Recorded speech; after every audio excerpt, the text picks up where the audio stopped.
pananaw, many people find God and godliness as heavy burdens.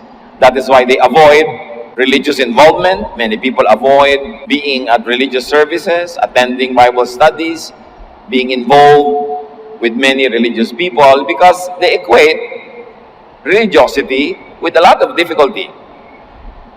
And up to a point, sometimes they have a point. Psalm 77 verse 4, because of you, Lord God, I can't sleep. I am restless and can't even talk. At merong mga tao, minsan sa iba't ibang estado ng kanilang buhay, sa iba't ibang panahon, ganun ang tingin nila sa Diyos. Na dahil sa Diyos, di sila makatulog, sila ay nahihirapan, sila ay alumpihit. Dahil sila ay tinitingnan nila ay pinaparusahan ng Diyos. O kaya ay pinarurusahan sila ng kanilang konsyensya dahil sa tingin nila ay lumalabag sila sa Diyos. Kahit kay Jesus, maraming parang nahirapan. Many of His followers heard this and said, this teaching is too hard. Who can listen to it? Without being told, Jesus knew what they were grumbling about. So He said to them, does this make you want to give up? And true enough, many people left Jesus. Nahirapan kasi silang maintindihan ang itinuturo Niya. Kailan nga ba nagiging parang mabigat sumunod sa Diyos? Kailan nagiging parang pabigat ang pananalig? God and godliness become burdens when people expect moral and actual perfection of themselves and of others. Bumibigat, humihirap ang pagiging makadiyos kung inaakala ng mga tao na ang pagiging makadiyos ay pagiging morally perfect, pagiging sinless, pagiging tuwid na tuwid lagi, walang pagkakamali, walang iniisip na mali, hindi natutukso, hindi nagpapadala sa tukso. Pag inisip mong gano'n, ang ibig sabihin ng pagiging makadiyos, mahihirapan ka talaga. Ang pagiging religyoso pag gano'n, sinasabing lumalampas pa sa langit. Ano nga ba talaga ang expectation ng Diyos sa atin? Ano nga ba ang Kanyang alam tungkol sa atin? At ano ang inaasahan Niya na ating gagawin? God and godliness become burdens when people over-focus on sin. At marami talagang mga tao, kinarir na nila ang issue ng kasalanan. Walang iniisip kundi, it's a sin, you are a sin, it's a sinner, we have sinned. God saw what you did, God saw what we did. At dahil doon, they always consider themselves sinning, guilty, and therefore scared. Psalm 51, 3-4, isang pananaw tungkol sa Diyos. I know about my sins and I cannot forget the burden of my guilt. You are really the one I have sinned against. I have disobeyed you and have done wrong. So it is right and fair for you to correct and punish me. So pananaw nitong umaawit o sumulat ng awit na ito, na talagang makasalanan ako, kaya tama lang kayo Diyos pagka ako'y pinaparusahan nyo, binubugbog ninyo, dinudurog nyo, kinakawawa ninyo, talagang deserve ko yan. This is an attitude, a point of view of a believer. But does God share the same point of view about Him? Well, we know that God's will is to save people from sin, from the punishment of sin, from the guilt because of sin. God's will is to give people rest, to comfort His people. And how will God comfort people? How will God give rest and how will God save people from needless fear and anguish? God or godliness will become less of a burden when people do not overpressure themselves into ideal perfection. And if they focus on and appreciate God's kindness. Mababawasan ng bigat. Sa katunayan, gagaan ang ating dalahin, pasanin bilang mga mananampalataya kung hindi natin sobrang pahihirapan ang ating sarili sa pagpipilit nating maging perpekto. Kung hindi natin pahihirapan ng kapwa sa pagpipilit nating sa kanilang pagiging makadiyos ay maging perpekto rin sila. At gagaan ng ating pasanin kung ating kikilalanin, kung ating ia-apply sa buhay yung tunay na kabaitan at kabutihan ng Diyos. Isang bagay na bihira na nauunawa maging ng mga mananampalataya. To appreciate God's grace. Napakalinaw ng sabi ni Pablo sa Romans 11:6. His choice is based on His grace and not on what they have done. For if God's choice was based on what people do, then His grace would not be real grace. Sabi, pag pinipili ng Diyos na kayo iligtas, pag pinipili ng Diyos na kayo pagpalain, pag pinipili ng Diyos na kayo mahalin, hindi niya yun ginagawa dahil deserving kayo. Hindi niya yun ginagawa dahil karapat-dapat kayong tumanggap ng pagpapala. Hindi niya ginagawa yun dahil perfecto kayo. Hindi niya ginagawa yun dahil sa paggawa nyo ng mabuti, na-accomplish nyo yun, na-earn nyo. Sabi niya, no. Mabuti sa inyo ang Diyos dahil mabuti siya. Hindi dahil mabuti rin kayo. Hindi dahil tama kayo at hindi dahil perfect kayo. Kasi, kung gagawin kayo ng Diyos ng mabuti, dahil kayo'y mabuti, dahil kayo'y perfecto, dahil kayo'y tama, hindi na grasya ang ibinibigay niya sa inyo. Premyo na lang. Katarungan na lang. Justice is to punish the wrongdoer and to reward those who do good. Pero hindi justice ang pinapairal ng Panginoon kadalasan sa pakikitungo niya sa atin, kundi mercy, grace. Binibigyan ka hindi dahil deserving ka, kundi dahil mapagbigay lang talaga siya. Pinagpapala ka hindi dahil ikaw ay sinless or righteous or holy, kundi dahil talagang mahal ka lang niya at gusto kanyang pagpalain. Para mga magulang, maraming mga magulang nagbibigay sa anak kahit yung anak ay walang kwentang anak. Maraming mga magulang mahal yung anak kahit yung anak hindi rin naman mapagmahal. Di lalo na yung magulang natin sa langit na Diyos, kaya siya mabait sa atin. Don't ever think that because you deserve it. Because if there's anything that we deserve, it is really punishment.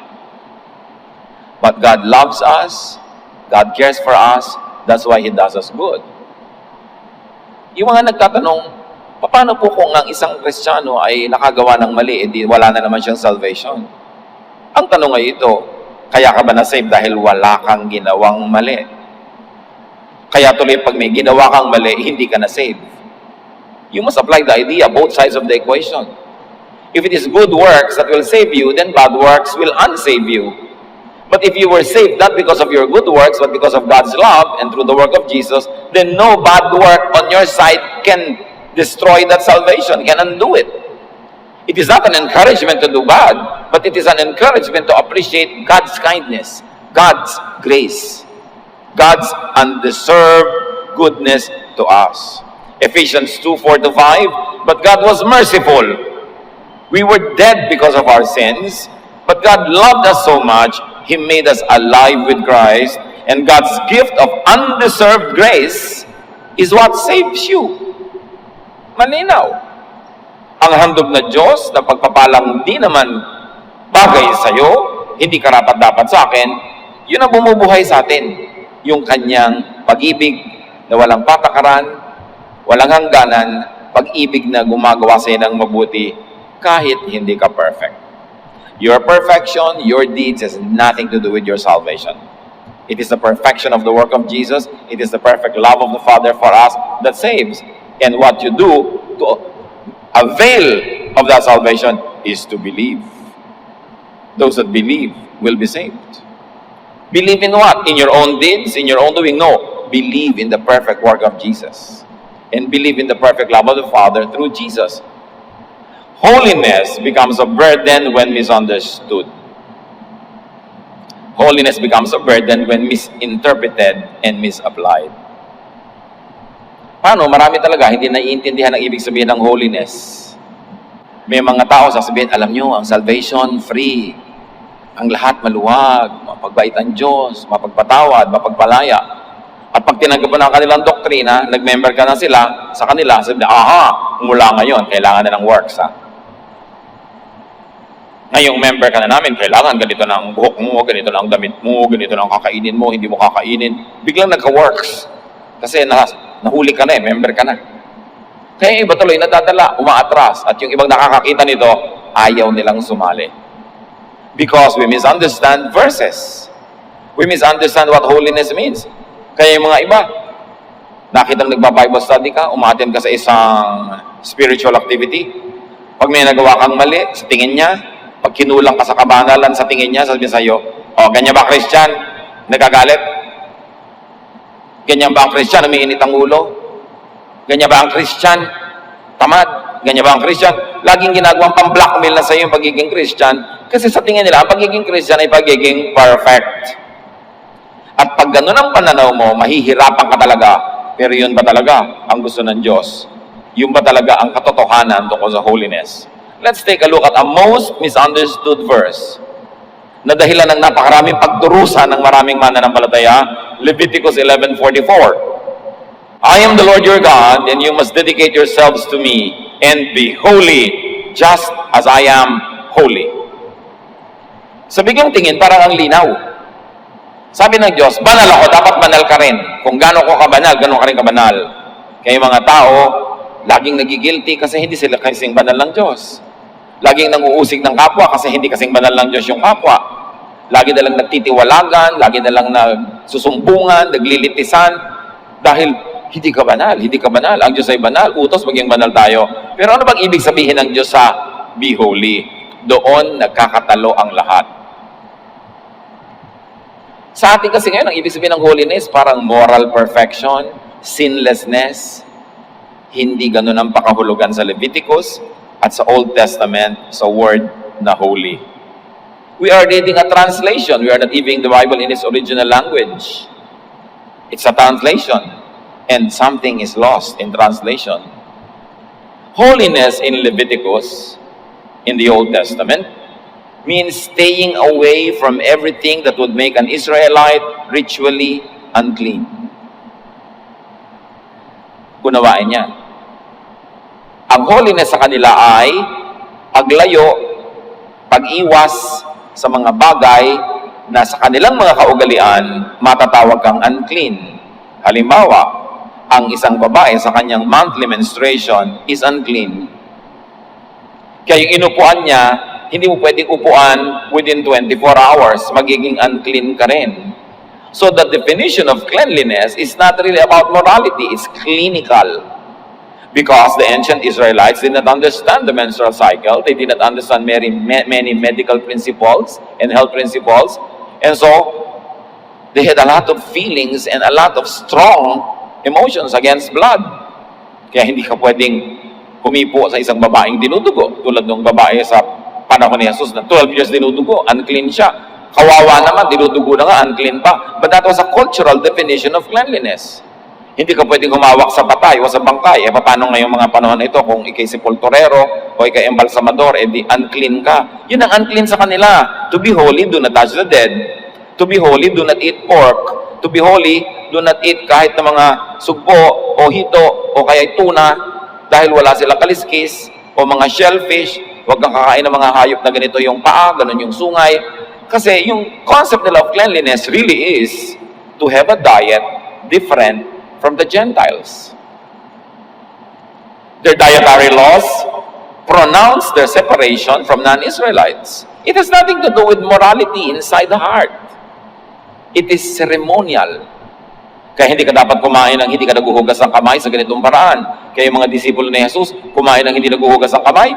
Sabi nila, unclean, unclean. Ba't pinapayagan mo ang mga disciple mo kumakain? Nagiging unclean sila. Sabi ni Jesus, ano unclean? Hindi kayo napaparumi. Ibig sabihin niya, spiritually, hindi kayo napaparumi na kung anong pumapasok sa inyong bibig. Napaparumi kayo ng mga salitang lumalabas sa inyong bibig dahil yan, galing sa inyong puso. Yan ang tunay na dumi. So, nire-redefine din ni Jesus ang ibig sabihin ng clean and unclean, ng holy and unholy. Sa mga Israelites, holiness is observing the Sabbath. Because the non-Israelites were not observing the Sabbath, you should observe it to be separate from them. Siyempre, pag nagsasabat ka, hindi ka na pwede maglakad ng malayo, hindi ka pwedeng mamasyal, kahit day off mo sa trabaho, hindi ka pwedeng makisalamuha sa iba dahil wala kang pwedeng gawin, hindi ka pwedeng magluto. So, effectively, it separates you from people. Tapos, ang mga dietary laws nila, hindi mo pwedeng kainin ito, hindi pwedeng kainin yun, hindi ka pwedeng magkaroon ng bisita na non-Israelite, hindi ka pwedeng dumalo sa bahay nila para makikain doon, hindi ka makikipagmabutihan. Again, it separates them from people. Sa kanila yun ang holiness, to be separate from the Gentiles. Tapos ngayon, babasahin mo yon. Sabi niya, be holy for I am holy. Kasi apply mo, uy, may dumaang sexy, natukso ako, hindi na ako holy, guilty na ako. Naku, galit na galit ako kanina, sumabog ako, nakapagsalita rin ako, hindi na ako holy, hindi na ako godly, pupunta na ako sa hell. Yun ba ang ibig sabihin ng holiness? Holiness in Leviticus, in the Old Testament, simply means to be physically separated from anything that makes one clinically, technically, ceremonially, symbolically unclean. Hindi yun maging morally perfect. Holiness is not understood to mean morally upright and perfect. Iba ang pakahulugan natin ngayon sa salitang holiness sa pakahulugan nila noon. At nag-iiba-iba naman talaga ang kahulugan ng salita. Di ba nung araw ang grass ipinapakain sa kabayo, and then in the 60s and 70s ang grass, marijuana. Sa napakahabang panahon, ang chicks ay mga batang manok.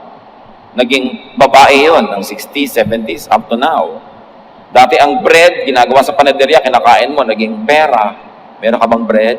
Di ba? Dati nga ang mouse, daga na hinahabol ng pusa. Ngayon, kakabit ng computer mo ang mouse. Ang daming na ibang kahulugan in so short a time. Yung pa mga sinulat sa Old Testament, libu-libong taon na yan, na iba na ang kahulugan ng mga salita. Pag binasa mo yung mga Old Testament words, ang pakahulugan mo pang ngayon, talaga maliligaw ka. At isang napakalaking ligaw, akala ng mga tao dahil sila lumalapit sa Diyos, expected sa kanila maging morally perfect. And because no one can be morally perfect, probably for more than 3 minutes, everybody is needlessly guilty. Everybody is needlessly judged and judging others. Everybody is living in misery because they think God expects them to be morally perfect when actually they know that they are not. The heart knows its own bitterness. Kaya ang nagiging bunga tuloy ng pagiging relihiyoso, ng relihiyon, walang katapusang sikip ng dibdib, pahirap sa loob.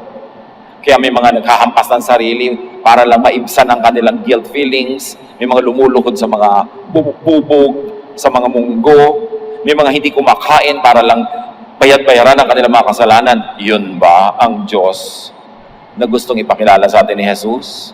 Gusto ba ng Diyos na makilala siya bilang ganon? O ganon ang akala dahil lang sa isang word na holy?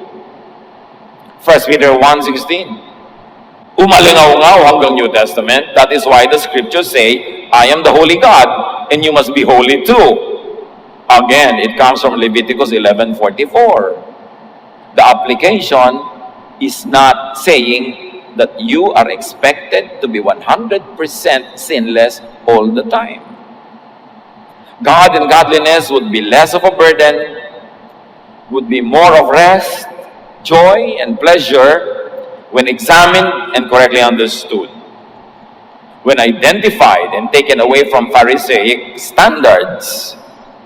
When seen through the lens of Jesus. And when separated from the humanly impossible and undoable expectations of religion.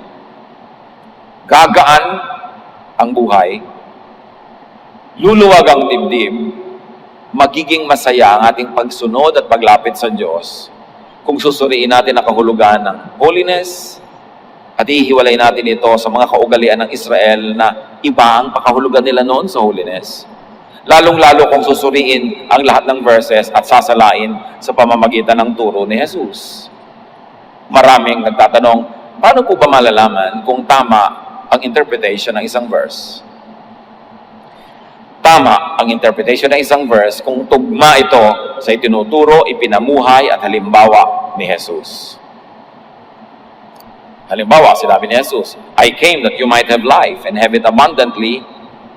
Any interpretation of any verse that deprives you of abundance, that deprives you of life, of the enjoyment of life, hindi tamang interpretation. Sabi ni Jesus, I came to give you rest. So any interpretation of verses and religious doctrine that doesn't give you rest, in fact, gives you stress and gives you a lot of anguish and suffering, hindi tamang interpretasyon. Si Jesus ang salaan, and by the teachings of Jesus, all other teachings should be filtered.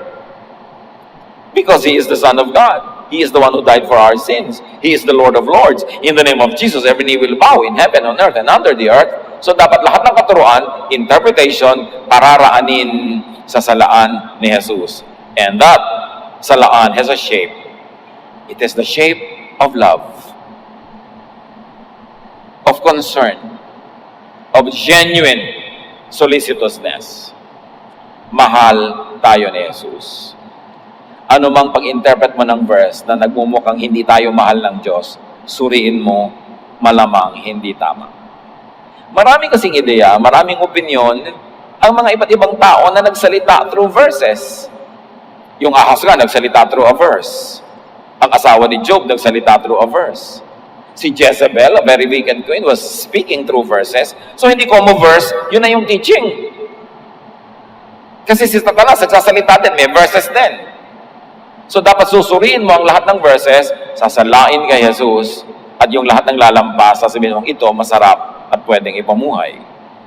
So in Matthew 5:48, sabi, be perfect therefore as your heavenly Father is perfect. Another parusa ito at mahirap sa mga taong hindi umuunawa ng kahulugan ng perfection. Kasi akala mo sa biglang tingin, dali naman maintindihan eh. Sabi ng Diyos, be perfect. O sabi ng verse, be perfect as your heavenly Father is perfect. Sabi ni Jesus, you be perfect because Father is perfect. Again, ano ang kahulugan ng salitang perfect?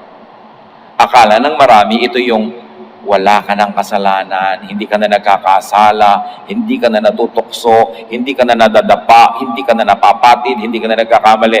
Eh di ang hirap ng buhay mo kung gano'n ang pakakahulugan mo dito. Kasi sino ba pwede maging perfect ng 24 hours? Wala. And yet, 99.99% of people think that that is what perfection means. But Matthew uses perfection in the context of devotion to God, not in flawlessness of character. Ang sinasabi niyan, perfect ka dapat sa pagmamahal mo sa Diyos. Kaya si David, na napakaraming kasalanan, ang tawag pa rin sa kanya, a man after God's own heart. Kasi kahit marami siyang imperfections, ang demosyon niya sa Diyos, napakatibay. Nagkakasalaman siya, agad-agad siya nagtatapat, humihingi ng tawad.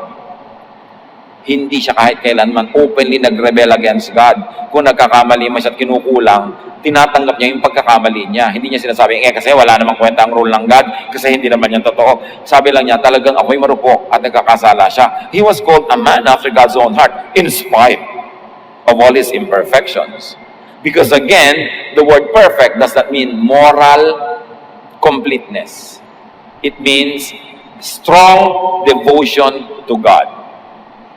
Ano ang background ng Matthew 5:48? Matthew 5:43 to 48. Tingnan natin ang pag-progress ng ideya ng word na perfection. Yung sinabing, you must be perfect because God is perfect. Sabi ni Jesus, you have heard that it was said, love your neighbor and hate your enemy. Therefore, it's okay to hate your enemy. Sabi yan ng Old Testament eh. Just love your neighbor. But I tell you, sabi ni Jesus, no. Iba ang dapat niyong alamin. Love your enemies and pray for those who persecute you, that you may be children of your Father in heaven. He causes His sun to rise on the evil and the good, and sends rain on the righteous and the unrighteous. If you love those who love you, what reward will you get? Are not even the tax collectors doing that? And if you greet only your own people, what are you doing more than others? Do not even pagans do that? At ito yung perfection. Be perfect, therefore, as your heavenly Father is perfect. Sabi niya, alam nyo, dapat kayong makinig. Ang katuruan ng Old Testament, mahalin mo ang iyong kapitbahay o yung malalapit sa iyo at kamuhian mo yung malalayo, yung mga kaaway. Pero hindi ganyan yan. Dapat ganito. Mahalin mo, maging kaaway mo. Kasi, kung ang mahal mo lagi nagmamahal sa iyo, kahit naman hindi makadiyos, ganun sila eh. Mahal nila yung nagmamahal sa kanila. Pero makadiyos ka, dapat lampasan mo sila. Namamahal mo yung hindi nagmamahal sa iyo. Pag binabati mo yung bumabati rin sa iyo, kahit naman hindi makadiyos, ginagawa yun eh. Dahil makadiyos ka, batiin mo, pati hindi bumabati sa iyo. At kung ipanalangin mo ang iyong kalaban, gumawa ka ng mabuti sa gumagawa sa iyo ng masama, yun ang talagang kahulugan ng anak ng Diyos. Kaya sabi niya bigla, be perfect as your heavenly Father is perfect. Anong perfection doon? Kahit hindi ka mabait, mahal ka ng Diyos. Kahit hindi ka gumagawa ng mabuti, ginagawa ka ng Diyos ng mabuti. Kahit kung minsan sa ginagawa mo, inaaway mo na ang Diyos, mahal ka pa rin niya at pinagpapala ka pa rin niya. Yun ang perfection ng Diyos na tinutukoy dito. Hindi moral uprightness, hindi moral perfection, kundi perfect magmahal. Kaya sabihin ganun ka dapat, perfect ang magmahal.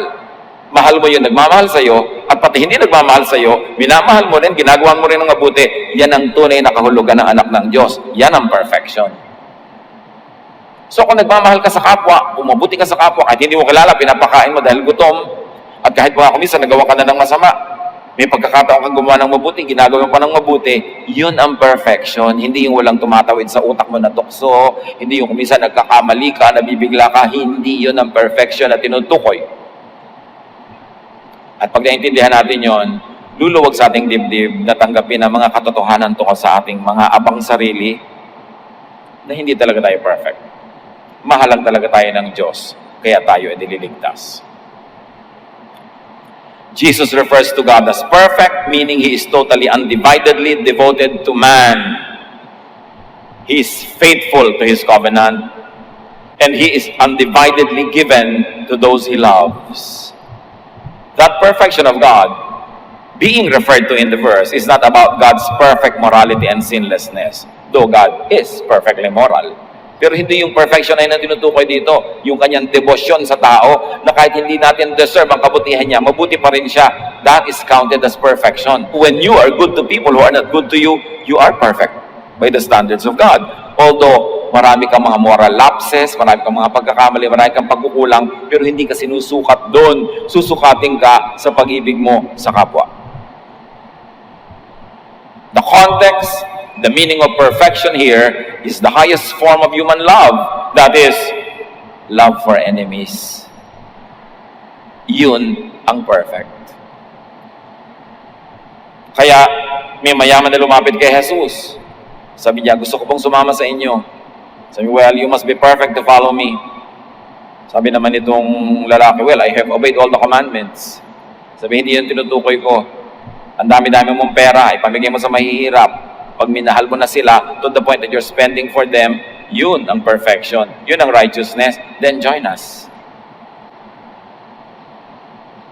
For Jesus, if you can love your enemies, not only those whom you have something, not only those who do you evil, but also those who do you good. If you love them both, you've got it made. You are perfect like the Father. Though, morally speaking, personally speaking, you still are imperfect. It is importante yan na maintindihan. Many people find God and godliness as burdens because they neglect and forget to consider the kindness of God. And they put too much importance to how others and how misguided moralists measure godliness. Ang mga tao, lalo member ng church o ng isang religious group, takot na takot sa sasabihin ng kapwa member. Kasi pare-pareho silang judgmental. Ano tuloy ang nangyayari? Pag may pagkakasala, pag mayroong mga nagagawang mali, idililihim na lang. Kaya sa mahusgahan, mapag-usapan, mausig, maitiwalag, tumatago yung pagkakamali, hindi tuloy na itutuwid. But we should understand and appreciate the love of God. 1 Chronicles 16:34, praise the Lord because He is good to us and His love never fails. Yun ang perfection. To love unfailingly. To always love. Kaya sinabi ni Paul, the greatest is love. So there is hope, faith, love, but the greatest of this is love. When you love people, you are considered perfect. That is the perfection that we are talking about. Matthew 11:28-30, if you are tired from carrying heavy burdens, come to me and I'll give you rest. Take the yoke I give you, put it on your shoulders and learn from me. I am gentle and humble, and you will find rest. This yoke is easy to bear, and this burden is light. Yan ang mission statement ni Jesus. Yan ang mission niya sa buhay. Pagpahingahin tayo. Dahil alam ni Jesus, ang mga tao, lalo ng panahon niya, pagod sa religious expectation. Pagod na pagod sa guilt. Pagod na pagod sa panguusig. Pagod na pagod sa pagtatago. Kasi nga, akala nila ang perfection ay ganon. Kaya sabi niya, ibahin niyo ang inyong pananaw. Maling-mali ang pag-aakala niyo tungkol sa Ama sa Langit. Hindi niyo siya kilala. Ang pagkakakilala niyo, napakahigpit niya, malupit, laging galit, laging nagpaparusa, mapagmahal ang Ama. For God so loved the world that He gave His only Son, that whoever believes in Him will not perish, but have everlasting life. At pag na-appreciate mo yung love na yon, at in-apply mo rin sa iba, minamahal mo rin sila, tulad ng minamahal ka ng Diyos, yun yung be perfect, because God is perfect. So, don't be too hard on yourself and on others. Huwag pahirapan ang sarili sa expectation ng perfection. Walang ganon. At huwag din pahirapan ng iba sa expectation mo na perfect sila. Kung umate ng Bible study, pag medyo nagkamali, pa-blackmailin mo na, yan ba? Yan ba ang born again? Yan ba ang nagbabasa ng Bible? Yan ba ang Christian? Kasi ine-expect perfect. God is gracious, kind, and full of wise understanding. That is why in Psalm 103:14, for He knows how we are formed, He remembers that we are dust. Alam ng Diyos kung sino tayo kasi Siya ang lumikha sa atin. Alam ng Diyos ang iyong likas na pagkatao. Marami mga tao, hindi nila matanggap yung sarili nila kasi ayaw silang tanggapin ng religion. Hindi nila matanggap yung pinakatotoong totoo sa sarili nila, kaya itatago-tago nila yon, ililihim-lihim nila yon, at puro guilt. Pero alam ng Diyos yon. Diyos ang lumikha sa bawat isa sa atin. I praise you because I am fearfully and wonderfully made. All your works are wonderful. I know that very well. Sabi sa Psalm. While I was being formed, you saw my unformed body. When I was being created in the secret place, you knew everything that was happening. You know everything about me. And everything I will do, you have written in your book of life. Napakalinaw ng understanding nung sumulat ng awit na yon, that we are fearfully and wonderfully made. Alam ng Diyos ang ugali mo. Alam niya ang nature mo. Alam niya ang tendency mo kasi Siya ang lumikha sa iyo. And He remembers that we are dust. Anong ibig sabihin nun? Dahil naaalala niya, di niya nalilimot kung ano tayo, component natin, spirito niya at lupa, there will always be a dust component in us, an imperfection. And that is part of the total package that Jesus embraced when Jesus died for you. Mahal tayo, nauunawa at tinatanggap ni Jesus at yun din ang dapat gawin natin sa ating sarili at sa kapwa natin. Habang patuloy natin ginagawa to become the better versions of our own selves, you should not try to be not yourself because you cannot be. Just be the best version of your own self, of how God created you. At ang tao talaga, kahit siya nananalig sa Diyos, naglilingkod sa Diyos, nagkakasala pa. Kasi nakatira pa sa lupang katawan na ito, kinakapos, kinukulang. At sino man ang magsasabing hindi na ako nagkakasala kasi naka-Jesus na ako. Sasabihin ba, huy, nasa Diyos ka na, dapat perfect ka na. Ang ibig sabihin ng perfect, yung morally 100% correct, mabibigo ka. At isang pagpapanggap yan. 1 John 1:8-9, if we claim to be without sin, we deceive ourselves, and the truth is not in us. If we confess our sins, He is faithful and just and will forgive our sins and purify us from all unrighteousness. So sabi ko, sinasabi niyo wala kayong kasalanan, isang malaking kahibangan. Niloloko niyo sarili niyo, niloloko niyo kami. Ang mabuti pa, aminin mo na lang, tanggapin mong hindi ka talaga perfect, nagkakasala ka, at ihingi mo ng tawad sa Diyos, ilapit mo sa Diyos, humingi ka ng restoration, humingi ka ng pagpapagaling, ng pagbubuo ng mga nasisira, at gagawin niya ni Jesus. Matatawarin ka at bubuuin ka. Hindi totoo na merong nagiging banal. Baka one split second, pero after a while, hindi na ulit totoo yun.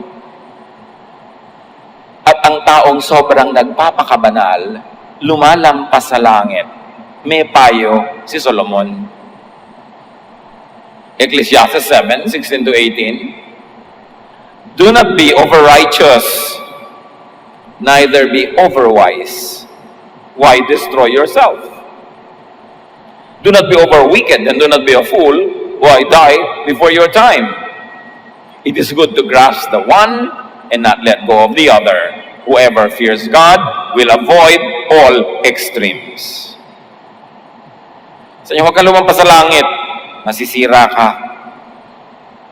Huwag ka namang maging sobrang masama. Masisira ka rin. Alam mo, dapat nasa gitna-gitna ka lang. Balance. Kung may kalsada, nandun ka sa gitna, hindi extreme na extreme, mahuhulog ka na sa bangin, at dito sa kabila naman, kukuskus ka na sa bundok. Doon ka sa gitna, para maluwag-luwag. Namimisikleta ka, nasa gitna ka, medyo napaliko ka, nalingat ka, hindi ka pa rin mahuhulog kasi nasa gitna ka. Pero gilid na gilid ka, mahuhulog ka niyan. At kahit sobrang kabanalan at pagpapakabanal, sinasabi ni Solomon, don't do it. Ang tunay na maka-Diyos, hindi extremist. May lugar ka to accept your imperfection. May lugar ka to accept the imperfection of others. Imposible ang tao to be 100% upright. Understand the biblical meaning of holiness. As we have already said, it means the Israelites' clinical separation from things they considered would make them ceremonially unclean. It does not mean moral perfection. And even the definition of the Israelites about what is clean or unclean is time, cultured, and context-bound. Ibig sabihin ay, hindi sila universal. May mga kinakausap, ipinapagawa ito, pero sa kanila lang ipinapagawa, hindi sa iyo, hindi sa akin. May mga katuruan na pang panahon lang na yun, lugar na yun, hindi para sa lahat ng lugar. Halimbawa, basa ka ng basa ng Bible, ano kayang gagawin kong guide sa buhay ko? And then you flip the pages of the Bible, tapos doon tumigil, tinuro mo yung daliri mo, ang nakalagay, go and make an ark and collect all the animals on the planet. Gagawin mo, para kay Noah yun. Marami mga verses, hindi universal ang application. Meron ding universal. Halimbawa, huwag kang magnakaw. Universal yun. Laging masama yun. Igalang mo mga magulang mo. Universal yun. Kahit sa lahat ng lugar, sa lahat ng dako. Pero may mga utos na huwag kang kakain. Halimbawa ng ganito, ng ganon, yung sabat, yung ganyan. Itinuwid na yan ni Jesus. Tapos hanggang ngayon, magkakandara pa ka sa pagsunod, hindi nahirapan ka lang. Understand the biblical meaning of perfection, which is really love for God and love for others, not sinlessness. Even if applied to morality, perfection is by grace. It is not by works. May isa pang misunderstood verse. Kakambal nito, kaya hindi natin pwedeng hindi isama. 1 John 1:6, if we say that we share in life with God and keep on living in the dark, we are lying and are not living by the truth. Ang pakahulugan ng iba sa biglang basa, kung sinasabi mong anak ka na ng Diyos, dapat hindi ka na nagkakasala. Pag nagkakasala ka, kasinungalingang sabihin na anak ka ng Diyos. Therefore, pag anak ka ng Diyos, wala ka ng kasalanan. That is the misreading. Meanwhile, living in the dark is the lie, not the claim to share in life with God.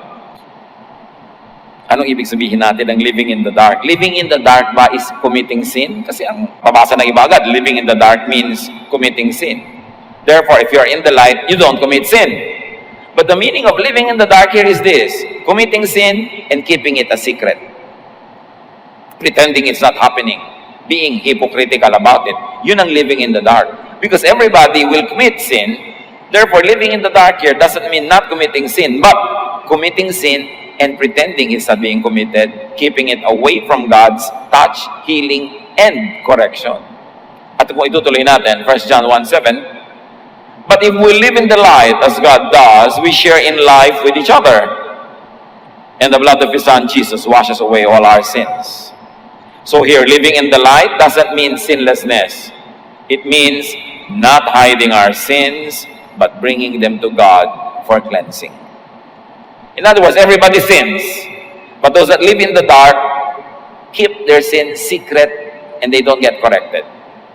Meanwhile, those that live in the light expose their sins, their weaknesses, their imperfections for correction, for restoration. Yun ang merong mabuting mapapala because he will receive the washing by Jesus. Importante. 1 John 1:8-9. If we say that we have not sinned, we are fooling ourselves and the truth is not in our hearts. But if we confess our sins to God, He can always be trusted to forgive us and take our sins away. So pag sinasabi mo daw sinless ka, niloloko mo ang sarili mo.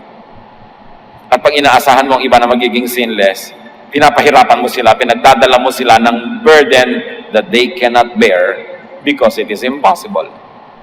The believer's holiness is not his personal achievement. It is achieved by God's forgiveness and cleansing. Kaya sabi sa Hebrews 7:25, He is forever able to save the people He leads to God because He always lives to speak to God for them. Jesus always intercedes for us. And who needs intercession? Those who are not perfect. Those who continuously fail need intercession. And Jesus continuously intercedes for us. Ibig sabihin, alam ng Diyos na magkakaroon tayo ng failures. Kaya si Jesus, lagi na lang, tayo, ang kaso natin, ang kanyang ipinaglalaban in heaven. He is our advocate, our spokesperson, our defense attorney. At gagawin ba niya yung papel na yun kung alam niya perfect tayo, ina-expect niya perfect tayo? No. Alam niyang magkakamali, kaya siya laging nakahanda na mamagitan. Ang lahat ng ito hindi lisensya para tayo mabuhay ng pabaya, magpakasama, kundi ito ay daan para tayo magkaroon ng kapayapaan sa pagtanggap na yes, God knows we are made of dust. God wants us to be good and good and good, to change from glory to glory to glory. But to be perfect is impossible to happen this side of eternity. We are made of dust.